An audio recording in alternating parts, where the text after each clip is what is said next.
الله. الحمد لله والصلاة والسلام على سيدنا محمد وعلى آله وأصحابه أجمعين. الحمد لله والصلاة والسلام على سيدنا محمد وعلى آله وأصحابه أجمعين. أما بعد فأعوذ بالله من الشيطان الرجيم. بسم الله الرحمن الرحيم. وإذا أردنا أن نهلك قرية أمرنا مترفيها ففسقوا فيها فحق عليها القول فدمرناها تدميرا. فقال الله تعالى: واعتصموا بحبل الله جميعا ولا تفرقوا. صدق الله العظيم. اللهم صل على سيدنا محمد النبي الأمي وعلى آله وأصحابه وسلم. اللهم صل على سيدنا محمد النبي الأمي وعلى آله وأصحابه وسلم. میرے معزز مسلمان بزرگوں، عزیز بھائیوں، اللہ کا کلام علیم، خبیر، بصیر، حکیم، رحیم ذات کی طرف سے ہے. یہ کلام اللہ ہے، اللہ کا کلام ہے. جس ذات نے بھیجا ہے وہ بڑی باخبر ذات ہے، بڑی بصیر ذات ہے، بڑی قدیر ذات ہے، بڑی حکیم ذات ہے. اس نے اپنے کلام میں قوموں کے عروج اور پستی، کامیابی اور ناکامی اور عزت اور ذلت کے جو اصول اور ضابطے بتائے ہیں وہ بڑے مستحکم ہیں، وہ اپنی نتائج پورے دیا کرتے ہیں، اس میں کوئی کمی پیشی نہیں آیا کرتی. اللہ نے قوموں کی ہلاکت کا تذکرہ بھی فرمایا، قوموں کے عروج کا، ترقی کا تذکرہ بھی فرمایا ہے، اس کے اسباب بھی بتائے ہیں اور اس کا طریقہ اور اسباب بھی بتلا چکے ہیں. فرمایا جب قوم پستی کی طرف جاتی ہیں اور ہماری نظر رحمت اور نصرت ان سے ہٹ جاتی ہے تو اس کی شکل یہ بنتی ہے کہ اذا اردنا ان نهلك قرية امرنا مترفيها ففسقوا فيها فحق عليها القول فدمرناها تدميرا. جب کوئی قوم اکثریت میں کثرت کے ساتھ فسق و فجور میں مبتلا ہو جاتی ہے اور کھلے عام اللہ کی نافرمانی کرنے لگتی ہے تو اللہ کی اس پر حجت پوری ہو جاتی ہے. پھر اللہ کی پکڑ آتی ہے اور وہ قومیں اور وہ نسلیں اور وہ علاقے نیست و نابود ہو جایا کرتے ہیں. وَإِذَا أَرَدْنَا أَن نُهْلِكَ قَرْيَةً أَمَرْنَا مُتْرَفِيهَا فَفَسَقُوا فِيهَا. جب ہم کسی قوم کی ہلاکت کا فیصلہ کرتے ہیں تو وہاں کے خوشحال لوگ، صاحب حیثیت لوگ خوب مستیاں مچاتے ہیں، شر پھیلاتے ہیں. فدمرناها تدمیرا. پھر اللہ کی طرف سے پکڑ آتی ہے. ماضی میں بھی ایسا ہوا، بڑی قومیں آئیں جنہیں اپنی صنعت پر، حرفت پر، کاشتکاری پر، اپنے فنون پر، اپنے معلومات پر بڑا ناز تھا، اپنی صحت پر، اپنی زندگیوں پر، اپنی حکومتوں کے استحکام پر، اپنے نظام پر انہیں بڑا اعتماد تھا. لیکن جب ان کے اندر یہ سبب پایا گیا کہ ان کے یہاں فسق و فجور عام ہو گیا، حلال حرام کی تمیز مٹ گئی، صحیح غلط کا فرق ختم ہو گیا، ظلم رواج پڑ گیا، نا انصافی ان کی گھٹی میں پڑ گئی، اللہ کی طرف سے پکڑ آ گئی. ان کا سارا مستحکم نظام، مضبوط حکومتیں، بہترین معیشت، اعلیٰ درجے کی صنعتیں سب دھری کی دھری رہ گئی. وَإِذَا أَرَدْنَا أَن نُهْلِكَ قَرْيَةً أَمَرْنَا مُتْرَفِيهَا فَفَسَقُوا فِيهَا فَحَقَّ عَلَيْهَا الْقَوْلُ فَدَمَّرْنَاهَا تَدْمِيرًا. کوئی نہیں بچا. جب کسی قوم میں فسق و فجور کی کثرت ہوتی ہے پھر وہ اللہ کی بے آواز لاٹھی سے جو تک تھمی ہوتی ہے اس سے کوئی بچ نہیں سکتا. فدمرناها تدمیرا، بستیوں کی بستیاں، قوموں کی قومیں ملیاں میٹ ہو جاتی. یہ اللہ کا ایک نظام ہے. جب فسق و فجور کی کثرت ہوتی ہے، جب عمومی طور پہ قوم پستی کا شکار ہوتی ہے، اخلاق سے گری ہوئی زندگی گزارتی ہے، تو اس پر آنے والے حکمران اور آنے والے لوگ اس سے زیادہ پستی کے حامل قسم کے لوگ ہوتے، اس سے زیادہ گندے اخلاق اور اس سے بڑے ظالم اور جابر ہوتے. یہ اس قوم پر عذاب کی ایک شکل ہوتی ہے اللہ کی طرف سے. حضرت موسیٰ علیہ السلام نے اللہ سے عرض کیا، اللہ تو ناراض ہو کیسے پتہ چلے گا، تو راضی ہو ہمیں کیسے پتہ چلے گا.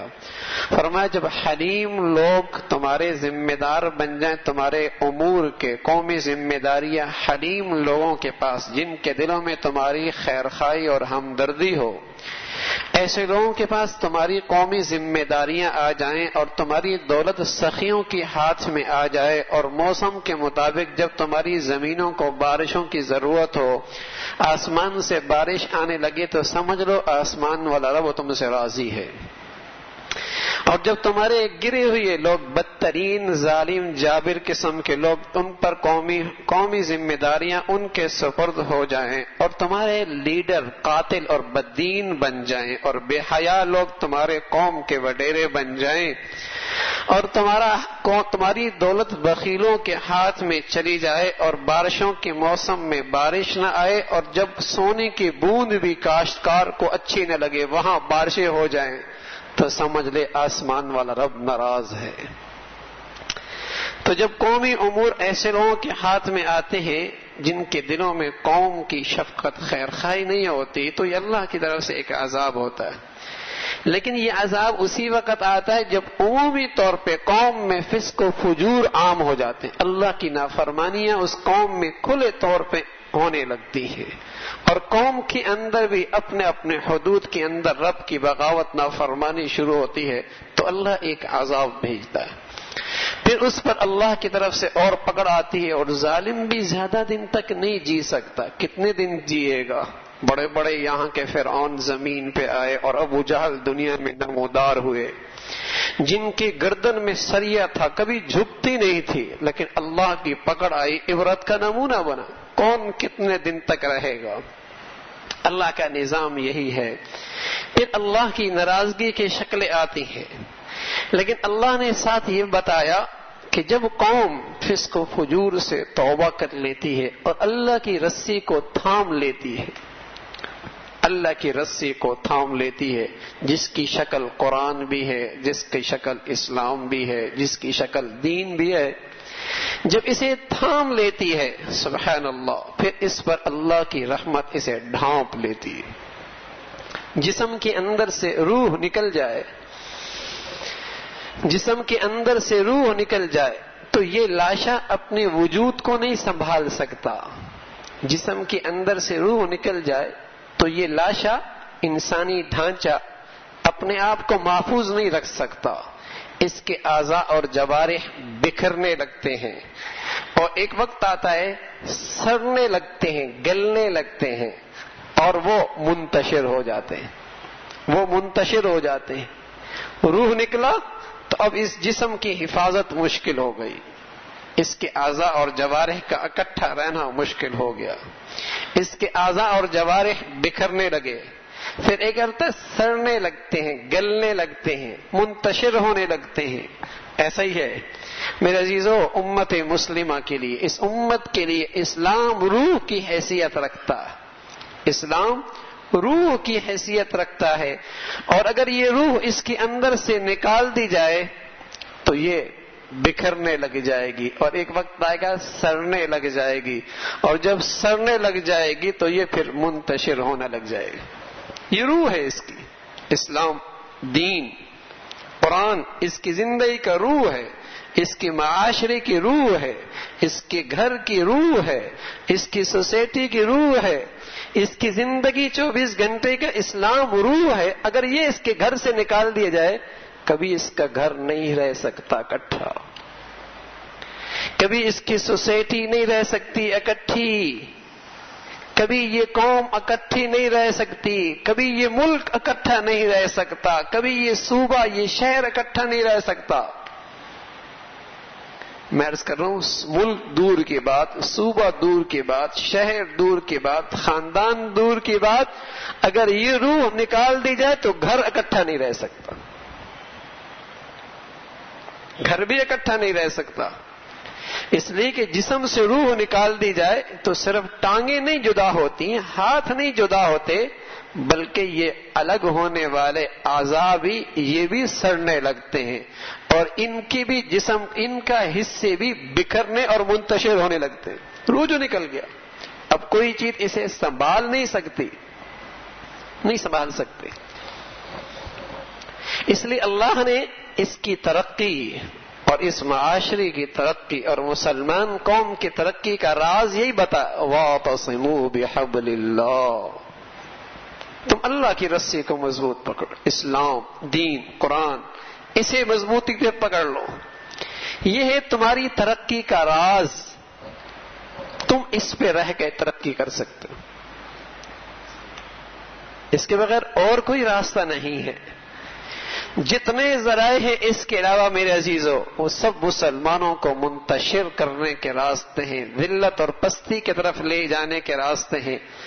راز ایک بتایا ہے جو اس انسانیت کا سب سے بڑا خیر خواہ ہے، اللہ کریم، اور راز جس نے بتایا ہے وہ انسانیت پر سب سے بڑا مہربان ہے، اس اللہ کا پیارا پیغمبر محمد الرسول اللہ صلی اللہ علیہ وسلم۔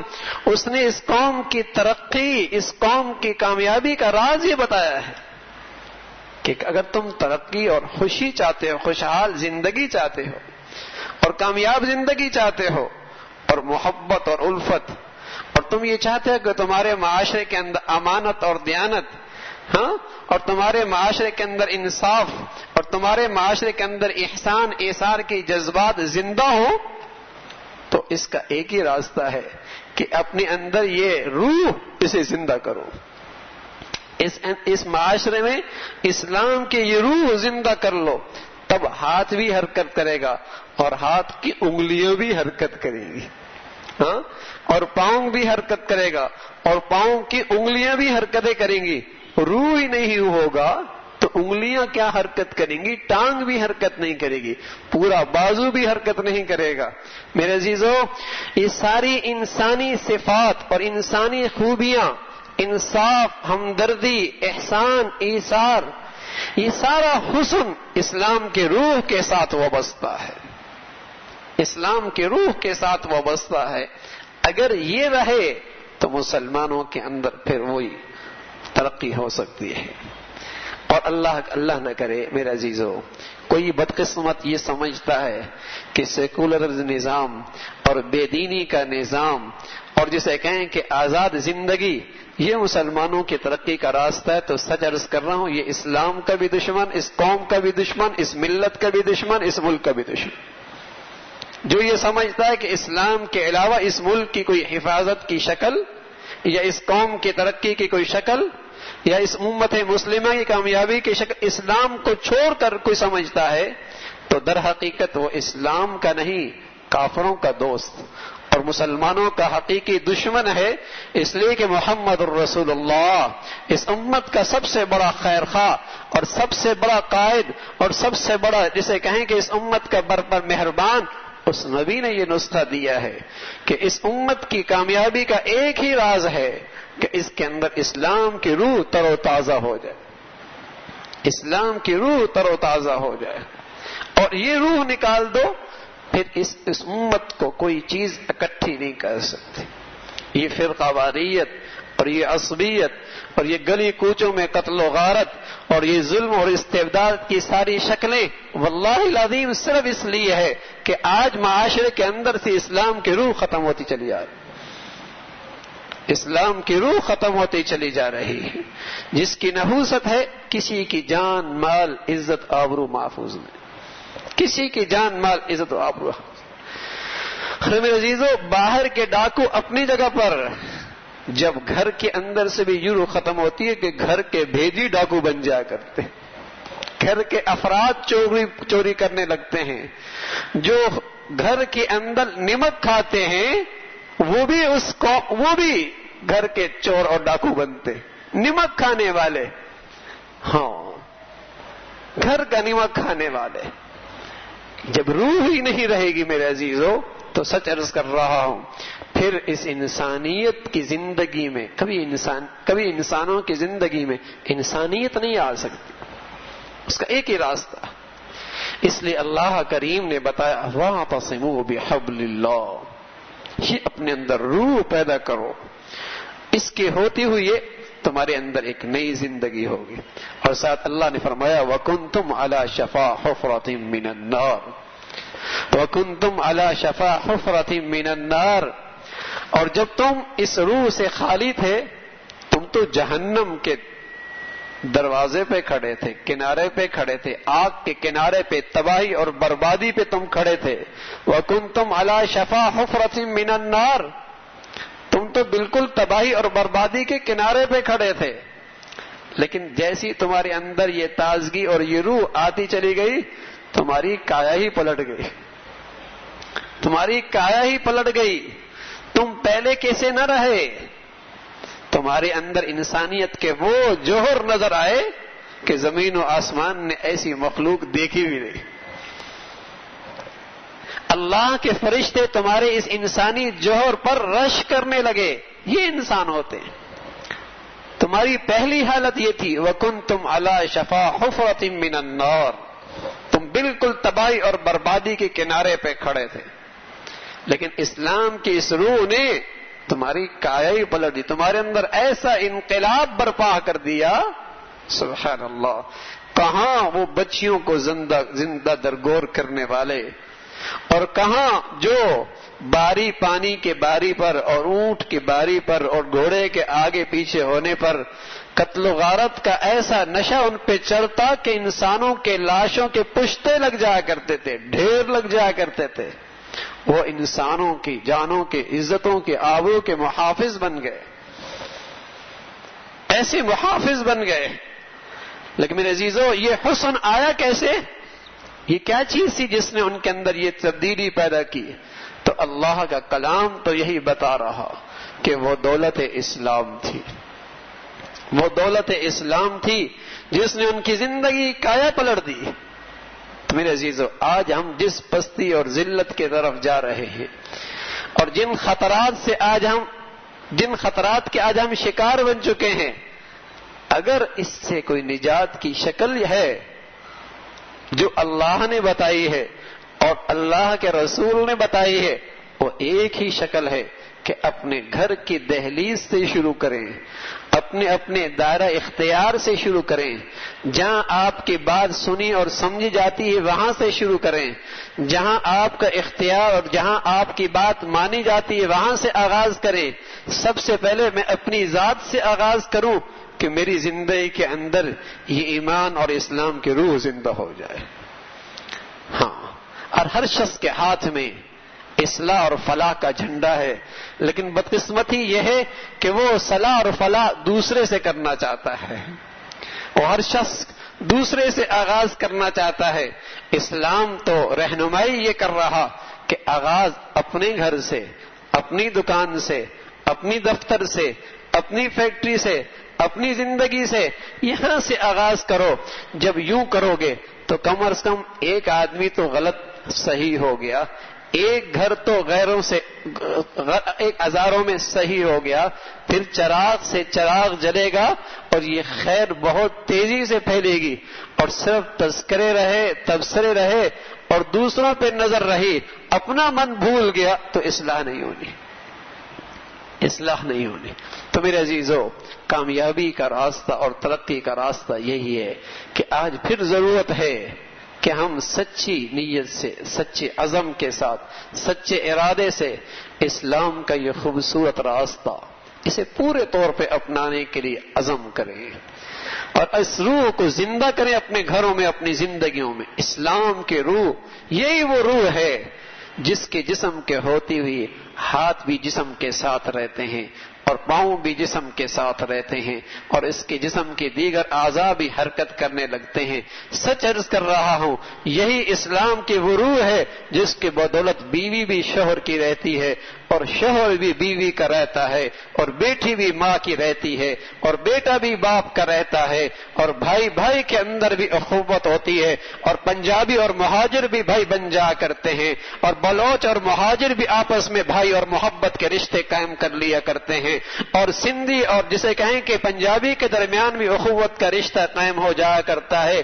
یہی وہ اسلام کی روح ہے جو امت مسلمہ کو ایک کر دیا کرتی ہے، ایک لڑی میں پرو دیا کرتی ہے۔ دشمن یہی چاہتا ہے کہ اسے حرام کھلا دو اور اس کے گھر سے حیا نکال دو، اسے حرام کھلا دو اور اس کے اندر سے حیا اور غیرت نکال دو، تاکہ جب یہ روح ہی نہیں رہے گی یہ قوم کبھی اکٹھی نہیں رہے گی۔ اس لیے اس نے ہر گھر کے دہلیز پہ، ہر تعلیمی ادارے کے اندر، ہر سیاسی اور غیر سیاسی جلسے اور اجتماع کے اندر مرد عورت کو ایسا اختلاط میں مبتلا کر دیا، باہم ایسا اکٹھا کر دیا کہ اس مسلمان قوم سے غیرت کا نام ہی بھول جائے۔ یہ قوم غیرت اور حیا ان کا کھوٹا سکہ بن جائے۔ یہ وہ اسلام کی روح مارنے کی سازش ہے کہ یہ لقمہ حرام کھائے اور حیا اور غیرت سے محروم ہو، کبھی اس کے اندر اسلام کی روح تازہ ہی نہ ہو سکے۔ اور جب یہ تازہ نہیں ہوگی تو اس کے دشمنوں کو اس کو شکار کرنا آسان ہو جائے گا اور اس ملک کے اندر اسے کھیلنے کا کھلا میدان ملے گا۔ جب چاہے کسی کو توڑ لے، جب چاہے اس قوم کے خلاف سازش کرے اور جب چاہے اس کے خیرخواہوں کو بدخواہ اور بد کرداروں کو اس کا خیرخواہ بنا کر پیش کر دے۔ یہ سب آسان ہو جائے گا جب اسلام کی روح اس کے اندر سے ختم ہوگی۔ تو میرے عزیزو، وقت کا تقاضا یہی ہے کہ اسی اسلام کے روح کو پھر زندہ اور تازہ کیا جائے تاکہ یہ ملک اور ہماری زندگیاں اور ہمارا معاشرہ ہر قسم کی سازشوں سے، گندگیوں سے محفوظ رہے۔ اللہ مجھے بھی اور آپ کو بھی کہنے سننے سے عمل کے توفیق نصیب فرمائے۔ آخر دعوان الحمدللہ، توفیق نصیب فرمائے۔ آخر دعوان الحمدللہ، توفیق نصیب فرمائے۔ آخر دعوان الحمدللہ۔